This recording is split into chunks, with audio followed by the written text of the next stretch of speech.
Hey, in this video, I'll show you how to fix the Snapchat microphone not working problem. It's very simple. So if you appreciate it, make sure you give this video a like. Also subscribe if you're new and comment down below if you have any questions whatsoever around the video.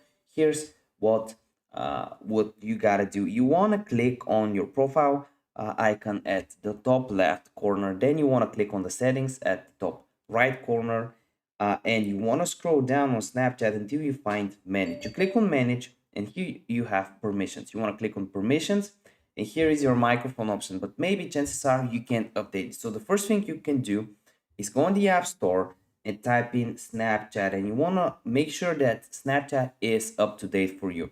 If you have an update option, make sure you update it. If it's updated, here's a fix that worked for me. You want to go on your settings, go down below until you find Snapchat, and you want to make sure microphone is turned on. It's green here. It's basically the permission from your phone. If this video helped you out, give it a like. See you in the next one.